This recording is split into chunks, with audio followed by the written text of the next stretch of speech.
ಭಾರತ ಹಾಗೂ ಪಾಕಿಸ್ತಾನದ ನಡುವೆ ಸದ್ಯಕ್ಕೆ ಕದನ ವಿರಾಮ ಬಿದ್ದಿದೆ. ಆದರೆ ಇದರ ನಡುವೆ ಈಗ ಸುದ್ದಿ ಆಗ್ತಾ ಇರುವಂಥ ವಿಚಾರ ಏನು ಅಂತಂದರೆ ಬೇಕರಿಯ ವಿಚಾರವಾಗಿ. ಭಾರತ ಪಾಕಿಸ್ತಾನದ ನಡುವೆ ಕದನ ವಿರಾಮ ಆದ ಬೆನ್ನಲ್ಲೇ ಬೇಕರಿಯೊಂದಕ್ಕೆ ಪಾಕ್ ಕರಾಚಿ ಬಳಕೆಗೆ ಆಕ್ಷೇಪ ವ್ಯಕ್ತವಾಗ್ತಾ ಇದೆ. ಆ ಬೇಕರಿಗೆ ಕರಾಚಿ ಅನ್ನುವಂಥ ಹೆಸರಿದೆ. ಕರಾಚಿ ಬೇಕರಿ ಅನ್ನುವಂಥ ಹೆಸರೇನಿದೆಯಲ್ಲ ಅದನ್ನು ಬದಲಾವಣೆ ಮಾಡಬೇಕು ಅನ್ನುವಂಥ ಆಗ್ರಹಿಸಿ ದಾಂಧಲೆ ಮಾಡ್ತಾ ಇರುವಂಥ ಬೆಂಗಳೂರಿನ ಇಂದಿರಾನಗರದಲ್ಲಿರುವಂಥ ಕರಾಚಿ ಬೇಕರಿ ಇದು. ಕರಾಚಿ ನಗರದ ಹೆಸರು ತೆರವು ಮಾಡಬೇಕು ಅಂಥೇಳಿ ಎಲ್ಲ ಕಡೆಯಿಂದ ಈಗ ಕೂಗು ಕೇಳಿ ಬರ್ತಾ ಇದೆ. ಹೈದರಾಬಾದ್ನಲ್ಲಿ ಅವಘಡ ಸಂಭವಿಸಿದಂತೆ ಇಲ್ಲೂ ಕೂಡ ಮುನ್ನೆಚ್ಚರಿಕೆಯ ಕ್ರಮ. ಹೈದರಾಬಾದ್ನಲ್ಲೂ ಇಂಥದ್ದೇ ಘಟನೆ, ಈಗ ಬೆಂಗಳೂರಿನಲ್ಲೂ ಕೂಡ ಇಂಥದ್ದೇ ಘಟನೆ. ಬೇಕರಿ ಮೇಲೆ ರಾಷ್ಟ್ರಧ್ವಜ ಇರುತ್ತೆ, ನಾಡಧ್ವಜವನ್ನು ಬೇಕರಿಯ ಸಿಬ್ಬಂದಿಯವರು ಕಟ್ಟಿರ್ತಾರೆ. ಕರಾಚಿ ಬೇಕರಿ ಮಾಲೀಕರು ಈತನ ಮೂಲ ಪಾಕಿಸ್ತಾನದ ಕರಾಚಿ ಅಂತೆ. ಸೊ ಹಂಗಾಗಿ ಆ ಬೇಕರಿಗೆ ಹೆಸರಿಟ್ಟಿರೋದೇ ಕರಾಚಿ ಬೇಕರಿ ಅಂತ. ನಾವು ಹಿಂದೂ, ನಮ್ಮ ದೇಶದ ಮೇಲೆ ಭಕ್ತಿ ಪ್ರೀತಿ ಎಂದೆಂದಿಗೂ ಇರುತ್ತೆ ಅಂತೆ. ಈ ಕುರಿತು ಘೋಷಣೆ ಪತ್ರವನ್ನೇ ಬೇಕರಿಯಲ್ಲಿ ಆ ಮಾಲೀಕ ಹಾಕಿದ್ದಾನೆ. ಸೊ ಈ ಘಟನೆ ಆದ ನಂತರ ಪಾಪ ಆತನಿಗೆ ಭಯ ಇರಬಹುದು. ಸೊ ಹಂಗಾಗಿ ಈ ರೀತಿಯಾಗಿ ಬರೆದಿಟ್ಕೊಂಡಿರ್ತಾರೆ. ಸಾರ್ವಜನಿಕರ ಆಕ್ರೋಶದ ಹಿನ್ನೆಲೆಯಲ್ಲಿ ಪೊಲೀಸರಿಗೆ ಮನವಿಯನ್ನು ಮಾಡಿದ್ದಾನೆ ಮಾಲೀಕ, ಭದ್ರತೆ ಕೊಡಬೇಕು ಅಂಥೇಳಿ. ಫೋಟೋವನ್ನು ಕೂಡ ನೀವು ಗಮನಿಸ್ತಾ ಇದ್ರಿ, ಕರಾಚಿ ಬೇಕರಿ ಅಂಥೇಳಿ. ಇದು ಇಂದಿರಾನಗರದಲ್ಲಿರುವಂಥ ಕರಾಚಿ ಬೇಕರಿ.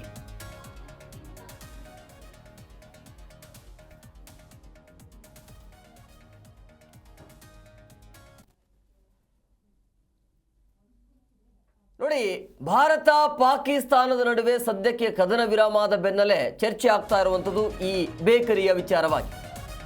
ಭಾರತ ಪಾಕಿಸ್ತಾನದ ನಡುವೆ ಕದನ ವಿರಾಮ ಆಗಿದೆ. ಬೇಕರಿಯೊಂದಕ್ಕೆ ಪಾಕ್ ಕರಾಚಿ ಬಳಕೆಗೆ ಈಗ ಆಕ್ಷೇಪ ವ್ಯಕ್ತವಾಗ್ತಾ ಇದೆ. ಇದು ಎಲ್ಲಿ? ಹೈದರಾಬಾದ್ನಲ್ಲಿ. ಹೈದರಾಬಾದ್ನ ಕರಾಚಿ ಬೇಕರಿ ಬೋರ್ಡನ್ನು ಧ್ವಂಸ ಮಾಡಲಾಗಿದೆ. ನೋಡಿ, ಬಿಜೆಪಿಯ ಕಾರ್ಯಕರ್ತರಿಂದ ಆಗಿರುವಂಥ ದಾಳಿ ಇದು. ಹೈದರಾಬಾದ್ ಬಿಜೆಪಿಯ ಕಾರ್ಯಕರ್ತರಿಂದ ದಾಳಿ ಆಗಿದೆ ಅನ್ನುವಂಥ ಮಾಹಿತಿ ಸಿಗ್ತಾ ಇದೆ. ಭಾರತದ ಬಾವುಟ ಮತ್ತು ಕೇಸರಿ ಬಾವುಟವನ್ನು ಹಿಡಿದು ದಾಳಿಯನ್ನು ಮಾಡಲಾಗಿದೆ. ಹೈದರಾಬಾದ್ನಲ್ಲೂ ಕೂಡ ಈ ರೀತಿಯ ಘಟನೆ ಆಗಿದೆ. ಬೆಂಗಳೂರಿನ ಇಂದಿರಾನಗರದಲ್ಲೂ ಕೂಡ ಈ ರೀತಿಯ ಘಟನೆ. ಅಂದರೆ ಅಂಗಡಿಯ ಹೆಸರು ಕರಾಚಿ ಬೇಕರಿ ಅಂತ. ಕರಾಚಿ ಅನ್ನುವಂಥ ಹೆಸರು ಯಾಕೆ? ಕರಾಚಿ ಯಾಕೆ ಅಂತ ಹೇಳಿದ್ರೆ ಪಾಕಿಸ್ತಾನದಲ್ಲಿರುವಂಥ ಕರಾಚಿ ಅದು. ಸೊ ಆ ಪಾಕಿಸ್ತಾನದ ಕರಾಚಿಯ ಹೆಸರನ್ನು ನೀವು ಇಲ್ಲಿ ಯಾಕೆ ಇಡ್ತೀರಿ ಅಂತ ಆ ಹೆಸರನ್ನು ಬದಲಾವಣೆ ಮಾಡಬೇಕು ಅಂಥೇಳಿ. ಅಂದರೆ ಕರಾಚಿ ಅನ್ನುವಂಥ ಹೆಸರು ಯಾಕೆ ಬರುತ್ತೆ ಅಂತ ಹೇಳಿದ್ರೆ ಈ ಬೇಕರಿಯ ಮಾಲೀಕ ಕರಾಚಿದವನು, ಇತರ ಮೂಲ ಕರಾಚಿ ಅಂತೆ. ಹಂಗಾಗಿ ಅವನು ಹೆಸರು ಹಂಗೆ ಇಟ್ಕೊಂಡಿದ್ದಾನೆ. ಸೊ ಅದು ಬೇಡವೇ ಬೇಡ ಅಂತೇಳಿ ಹೈದರಾಬಾದ್ನಲ್ಲೂ ಕೂಡ ದಾಂಧಲೆ ಆಗಿದೆ. ಇಲ್ಲಿ ಬೆಂಗಳೂರಿನ ಇಂದಿರಾನಗರದಲ್ಲೂ ಕೂಡ ದೊಡ್ಡ ಮಟ್ಟದಲ್ಲಿ ಪ್ರತಿಭಟನೆ ಆಗ್ತಾ ಇದೆ. ಅದನ್ನು ತೆರವು ಮಾಡಬೇಕು ಅಂಥೇಳಿ. ಭಾರತ್ ಮಾತಾ ಕಿ ಜೈ ಅಂತ ಹೇಳ್ತಾ ಕೇಸರಿ ಈ ಬೇಕರಿಯ ವಸ್ತುಗಳನ್ನು ಹೊಡೆದು ಹಾಕಿರುವಂಥದ್ದು ಹೈದರಾಬಾದ್ನಲ್ಲಿ. ಆ ಹೈದರಾಬಾದ್ನ ದೃಶ್ಯಾವಳಿಯನ್ನು ಕೂಡ ನೀವು ಗಮನಿಸ್ತಾ ಇದ್ರಿ. ಬಿಜೆಪಿಯ ಕಾರ್ಯಕರ್ತರಿಂದ ಆಗಿರುವಂಥ ದಾಂಧಲೆ ಇದು ಹೈದರಾಬಾದ್ನಲ್ಲಿ. ಅದೇ ಸೇಮ್ ಬೆಂಗಳೂರಿನಲ್ಲೂ ಕೂಡ ಇಂಥದೇ ಘಟನೆ. ಈಗ ಹೈದರಾಬಾದ್ನ ದೃಶ್ಯಾವಳಿಯನ್ನು ನೀವು ಗಮನಿಸ್ತಾ ಇದ್ರಿ. ಸಹಜವಾಗಿ ಈ ಘಟನೆ ಆದ ನಂತರ, ಹೈದರಾಬಾದಲ್ಲಿ ಘಟನೆ ಆದ ನಂತರ ಈಗ ಇಂದಿರಾನಗರದಲ್ಲಿರುವಂಥ ಬೇಕರಿ ಮಾಲೀಕರಿಗೆ ಸಹಜವಾಗಿ ಭಯ ಇರುತ್ತೆ. ಬಟ್ ಅದನ್ನು ಬದಲಾವಣೆ ಮಾಡಬೇಕಾಗತ್ತೆ. ಏನೇ ಇರಲಿ, ಆತನ ಮೂಲ ಕರಾಚಿ ಇರಬಹುದು, ಬಟ್ ಬೇಡ ಅಂದರೆ ಬೇಡ. ಕರಾಚಿ ನಮಗೆ ಬೇಕಾಗಿಲ್ಲ. ಪಾಕಿಸ್ತಾನದ ಯಾವುದೇ ವಸ್ತು ನಮ್ಗೆ ಬೇಕಾಗಿಲ್ಲ.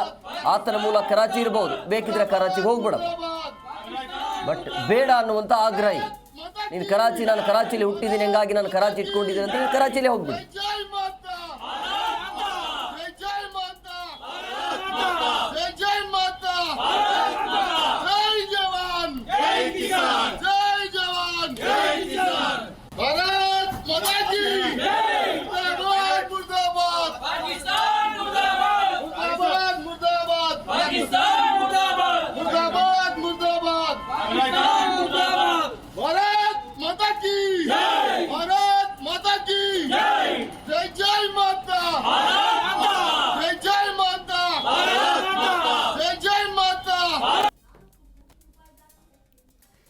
ಈ ಬಗ್ಗೆ ಮತ್ತಷ್ಟು ಮಾಹಿತಿ ನೀಡ್ತಾರೆ ನಮ್ಮ ಪ್ರತಿನಿಧಿ ಭವ್ಯ ಫೋನ್ ಸಂಪರ್ಕದಲ್ಲಿದ್ದಾರೆ. ಭವ್ಯ, ಈಗ ಆ ಬೇಕರಿಯಲ್ಲಿ ಪಾಕಿಸ್ತಾನದ ಕರಾಚಿ ಹೆಸರು ಇರುವಂಥದ್ದು ಈಗ ದೊಡ್ಡ ಮಟ್ಟದಲ್ಲಿ ಅದು ಚರ್ಚೆಗೆ ಕಾರಣ ಆಗ್ತಾ ಇದೆ. ಸೊ ಈಗ ಸದ್ಯಕ್ಕೆ ಸಿಗ್ತಾ ಇರುವಂಥ ಮಾಹಿತಿ ಏನಿದೆ ಅದನ್ನು ತೆರವು ಮಾಡುವಂಥ ಕೆಲಸ ಆಗ್ತಾ ಇದೆ ಅಥವಾ ಯಾಕೆ ಇಟ್ಟಿದ್ರು, ಇದರ ಹಿನ್ನೆಲೆ ಏನು? ಎಸ್ ಹೇಮಕುಮಾರ್, ಭಾರತ ಪಾಕಿಸ್ತಾನದ ನಡುವೆ ಕದನ ವಿರಾಮ ಆಗಿದೆ. ಆದ್ರೆ ಪಾಕಿಸ್ತಾನದ ಕರಾಚಿ ಬಳಕೆಗೆ ಬಹಳಷ್ಟು ಆಕ್ಷೇಪಗಳು ಕೂಡ ವ್ಯಕ್ತವಾಗ್ತಾ ಇರುವಂತದ್ದು. ಸದ್ಯ ಹೈದರಾಬಾದ್ ಅಲ್ಲಿ ಕೂಡ ಕರಾಚಿ ಬೇಕರಿ ಹೆಸರು ಇತ್ತು, ಅದನ್ನ ಬದಲಿಸಬೇಕಂತ ಆಗ್ರಹಿಸಿ ದಾಂಧಲೆಯನ್ನು ಕೂಡ ಮಾಡಲಾಗಿತ್ತು. ಅಷ್ಟು ಮಾತ್ರವಲ್ಲದೆ ಬಿಜೆಪಿ ಕಾರ್ಯಕರ್ತರು ಭಾರತದ ಬಾವುಟ, ಕೇಸರಿ ಬಾವುಟ ಹಿಡಿದು ದಾಳಿಯನ್ನ ಮಾಡಿದ್ರು. ಭಾರತ್ ಮಾತಾ ಕಿ ಜೈ ಎನ್ನುತ್ತಾ ಬೇಕರಿ ವಸ್ತುಗಳನ್ನ ಹೊಡೆದು ಉರುಳಿಸಿದ್ರು. ಸದ್ಯ ಇಂದಿರಾನಗರದಲ್ಲಿರುವಂತಹ ಬೇಕರಿ ಮಾಲೀಕರಿಗೆ ಭಯದ ವಾತಾವರಣ ಸೃಷ್ಟಿಯಾಗಿದೆ ಅಂತಾನೆ ಹೇಳ್ಬೋದು. ಸೊ ಬೆಂಗಳೂರು ನಗರ ಪೊಲೀಸ್ ಆಯುಕ್ತರಿಗೆ ಮನವಿಯನ್ನ ಕೂಡ ಮಾಡಿದ್ದಾರೆ. ಸೊ ಮತ್ತೊಂದ್ ಕಡೆ ಸಾರ್ವಜನಿಕರ ಆಕ್ರೋಶ ಹಿನ್ನೆಲೆ ಭದ್ರತೆ ಕೋರಿದ್ದಾರೆ. ಅಂದ್ರೆ ಮತ್ತೊಂದ್ ಕಡೆ ಅಲ್ಲಿ ಪೋಸ್ಟರ್ ನ ಕೂಡ ಹಾಕಿದ್ದಾರೆ. ಅಂದ್ರೆ ಬೆಂಗಳೂರಿನ ಇಂದಿರಾನಗರದಲ್ಲಿರುವಂತಹ ಕರಾಚಿ ಬೇಕರ್ನಲ್ಲಿ ನಾವು ಹಿಂದೂಗಳೇ, ಎಂದಿಗೂ ನಮ್ಮ ದೇಶದ ಮೇಲೆ ಭಕ್ತಿ ಆಗಿರ್ಬೋದು, ಪ್ರೀತಿ ಎಂದಿಗೂ ಇರುತ್ತೆ. ಸೊ ತಕ್ಷಣ ಅಂದ್ರೆ ಯಾರು ಕೂಡ ಇದ್ರ ಬಗ್ಗೆ ತಪ್ಪಾಗಿ ತಿಳ್ಕೋಬಾರ್ದು. ಪಾಕಿಸ್ತಾನದ ಕರಾಚಿ ನಗರದ ಹೆಸರು ತೆರವು ಮಾಡೋದಕ್ಕೆ ಸಾಧ್ಯ ಇಲ್ಲ ಅಂತ ಒಂದು ಪೋಸ್ಟರ್ ಅಲ್ಲಿ ತಿಳಿಸಿದ್ದಾರೆ. ಅದೇ ಸದ್ಯ ಈಗಾಗಲೇ ಹೈದರಾಬಾದ್ ನ ದೃಶ್ಯವನ್ನ ಕೂಡ ನಾವು ನೋಡ್ತಾ ಇರ್ಬೋದು. ಬೇಕರಿ ಮೇಲೆ ರಾಷ್ಟ್ರಧ್ವಜ ಆಗಿರ್ಬೋದು, ನಾಡಧ್ವಜವನ್ನ ಕಟ್ಟಿ ಅಲ್ಲಿರುವಂತಹ ಒಂದು ವಸ್ತುಗಳನ್ನ ಕೂಡ ಪುಡಿ ಮಾಡಿದ್ರು. ಸದ್ಯ ಬೆಂಗಳೂರಿನಲ್ಲಿರುವಂತಹ ಮಾಲೀಕರು ತಕ್ಷಣ ಇಂದಿರಾನಗರ ಪೊಲೀಸರಾಗಿರ್ಬೋದು, ಬೆಂಗಳೂರಿನ ನಗರ ಪೊಲೀಸ್ ಆಯುಕ್ತರಿಗೆ ಮನವಿಯನ್ನ ಕೂಡ ಮಾಡಿದ್ದಾರೆ. ಸೊ ಹೀಗಾಗಿ ಪೊಲೀಸರು ಕೂಡ ಭದ್ರತೆಯನ್ನ ಕೂಡ ಕೊಟ್ಟಿರುವಂತದ್ದು. ಆದ್ರೆ ಸದ್ಯ ಕರಾಚಿ ಅನ್ನೋ ಹೆಸರನ್ನ ಬದಲಾವಣೆ ಮಾಡ್ತಾರೆ ಅನ್ನೋದಕ್ಕೆ ಇನ್ನೂ ಕೂಡ ಬೇಕರಿಯ ಮಾಲೀಕರು ಸ್ಪಷ್ಟವಾದ ಉತ್ತರವನ್ನ ಕೊಟ್ಟಿಲ್ಲ. ಆದ್ರೆ ಅವರು ಬೇಕರಿಯಲ್ಲಿ ಪೋಸ್ಟರ್ ಅನ್ನ ಅಂಟಿಸುವ ಮೂಲಕ ನಾವು ಅಂದ್ರೆ ಹೆಸರನ್ನ ಬದಲಾವಣೆ ಮಾಡಲ್ಲ ಅನ್ನೋದ್ರ ಬಗ್ಗೆ ಸ್ಪಷ್ಟನೆ ಕೊಟ್ಟಿದ್ದಾರೆ ಹೇಮಕುಮಾರ್. ಭವ್ಯ, ಈಗ ಹೆಸರು ಬದಲಾವಣೆ ಮಾಡಲ್ಲ ಅಂತ ಹೇಳಿದ್ರೆ ಬಿಜೆಪಿ ಕಾರ್ಯಕರ್ತರು, ಸಾರ್ವಜನಿಕರಂತೂ ಸುಮ್ಮನೆ ಇರೋದಿಲ್ಲ. ಸೊ ಹಂಗಾಗಿ ಭದ್ರತೆ ಏನಾದರೂ ಕೊಡ್ಲಾಗ್ತಿದೆಯಾ ಅವರಿಗೆ? ಖಂಡಿತ. ಯಾಕಂದ್ರೆ ಹೈದರಾಬಾದ್ ಅಲ್ಲಿ ನಡೆದಿರುವಂತಹ ಘಟನೆಯನ್ನ ನಾವು ನೋಡ್ತಾ ಇರ್ಬೋದು. ಹೈದರಾಬಾದ್ ನ ಬಿಜೆಪಿ ಕಾರ್ಯಕರ್ತರು ಏಕಾಏಕಿ ದಾಳಿಯನ್ನ ಮಾಡ್ತಾರೆ. ದಾಳಿ ಮಾಡಿ ಕರಾಚಿ ಪಾಕಿಸ್ತಾನದ ನಗರ. ಸೊ ಹೀಗಾಗಿ ಆ ಹೆಸರನ್ನ ತೆಗೆದು ಹಾಕ್ಲೇಬೇಕಂತ ಅಲ್ಲಿರುವಂತಹ ಬೇಕರಿ ಐಟಮ್ಸ್ ಗಳನ್ನೆಲ್ಲ ಪುಡಿ ಮಾಡಿರುವಂತದ್ದು. ಸದ್ಯ ಇಂದಿರಾನಗರದಲ್ಲಿರುವಂತಹ ಬೇಕರಿಗೆ ಕೂಡ ಒಂದು ಭಯದ ವಾತಾವರಣ ಇದೆ ಅಂತಾನೆ ಹೇಳ್ಬೋದು. ಯಾಕಂದ್ರೆ ಇಂದಿರಾನಗರದಲ್ಲಿರುವಂತಹ ಕರಾಚಿ ಬೇಕರಿ ಬಹಳಷ್ಟು ವರ್ಷಗಳಿಂದ ಇರುವಂತದ್ದು. ಸೊ ಹೀಗಾಗಿ ಸಿಲಿಕಾನ್ ಸಿಟಿಯಲ್ಲಿ ಯಾವುದೇ ರೀತಿಯಾದಂತಹ ಅಹಿತಕರ ಘಟನೆಗಳು ನಡಿಬಾರ್ದು ಅನ್ನೋ ಕಾರಣಕ್ಕಾಗಿ ಈಗಾಗಲೇ ಪೊಲೀಸರು ಕೂಡ ಒಂದು ಕಣ್ಣಿಟ್ಟಿದ್ದಾರೆ. ಯಾಕಂದ್ರೆ ಈಗಾಗಲೇ ಇಂಟೆಲಿಜೆನ್ಸಿ ಕೂಡ ಸ್ಟ್ರಾಂಗ್ ಆಗ್ಬೇಕಂತ ನಿವೃತ್ತ ಕರ್ನಲ್ ಅವರು ಕೂಡ ಮನವಿಯನ್ನ ಮಾಡ್ತಾ ಇದ್ದಾರೆ. ಸೊ ಹೀಗಾಗಿ ಪೊಲೀಸರು ಕೂಡ ಬಿಗಿ ಬಂದೋಬಸ್ತನ್ನ ಕೊಡೋದಕ್ಕೆ ಒಪ್ಪಿದ್ದಾರೆ. ಅಂದ್ರೆ ಇಂದಿರಾನಗರ ಪೊಲೀಸ್ ಠಾಣಾ ವ್ಯಾಪ್ತಿಯಲ್ಲಿ ಇದು ಇರೋದ್ರಿಂದ ಇಂದಿರಾನಗರ ಪೊಲೀಸರ ಕಣ್ಗಾವಲಲ್ಲಿ ಇರುತ್ತೆ. ಅಷ್ಟು ಮಾತ್ರವಲ್ಲದೆ ಮಾಲೀಕರಿಗೆ ಹೆಸರು ಬದಲಾವಣೆ, ಈಗ ಹೆಸರನ್ನ ಬದಲಾವಣೆ ಮಾಡ್ಲಿಕ್ಕೆ ಆಗಲ್ಲ ಅಂತ ಹೇಳ್ತಾ ಇದ್ರು. ಬಟ್ ಯಾವ ಕಾರಣಕ್ಕಾಗಿ ಬದಲಾವಣೆ ಮಾಡಬಾರ್ದು ಅಂತ ನಿರ್ಧಾರಕ್ಕೆ ಬಂದಿದ್ದಾರೆ?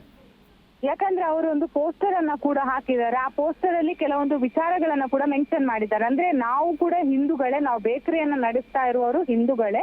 ಸೊ ಎಂದಿಗೂ ಅಂದ್ರೆ ನಮ್ಮ ಭಾರತ ದೇಶದ ಬಗ್ಗೆ ನಮಗೆ ಹೆಮ್ಮೆ ಇದೆ. ಸೊ ಭಕ್ತಿನೂ ಇದೆ, ಪ್ರೀತಿನೂ ಇದೆ. ಇದು ಸದಾಕಾಲ ಇರುತ್ತೆ. ಕೇವಲ ಹೆಸರಿನಿಂದ ದೇಶಭಕ್ತಿ ಇಲ್ಲ ಅಂತ ಹೇಳೋದಕ್ಕೆ ಸಾಧ್ಯ ಇಲ್ಲ ಅನ್ನೋದು ಬೇಕರಿ ಮಾಲೀಕರ ಸ್ಪಷ್ಟನೆ ಆಗಿರುವಂತದ್ದು. ಆದ್ರೆ ಇದ್ರ ಬಗ್ಗೆ ಇನ್ನೂ ಕೂಡ ಹೆಚ್ಚಿನ ರೀತಿ ಆಗ್ರಹ ಕೇಳಿ ಬಂದ್ರೆ ಮುಂದಿನ ದಿನಗಳಲ್ಲಿ ಯಾವ ರೀತಿಯಾದಂತಹ ನಿರ್ಧಾರವನ್ನ ತೆಗೆದುಕೊಳ್ತಾರೆ ಅನ್ನೋದು ಇಲ್ಲಿ ಪ್ರಮುಖವಾಗಿದೆ. ಆದ್ರೆ ಸದ್ಯದ ಮಟ್ಟಿಗೆ ಇನ್ನೂ ಕೂಡ ಬೇಕರಿ ಹೆಸರನ್ನ ಬದಲಾವಣೆ ಮಾಡಿಲ್ಲ. ಆದ್ರೆ ಬಹಳಷ್ಟು ಸೋಷಿಯಲ್ ಮೀಡಿಯಾದಲ್ಲಿ ಈ ಹೆಸರನ್ನ ಕೂಡ ಬದಲಾವಣೆ ಮಾಡ್ಬೇಕು ಅನ್ನೋ ಆಗ್ರಹ ಕೇಳಿ ಬರ್ತಾ ಇದೆ ಹೇಮಕುಮಾರ್. ಓಕೆ, ಥ್ಯಾಂಕ್ ಯು ಭವ್ಯ ನಿಮ್ಮೆಲ್ಲ ಡೀಟೇಲ್ಸ್ಗಾಗಿ.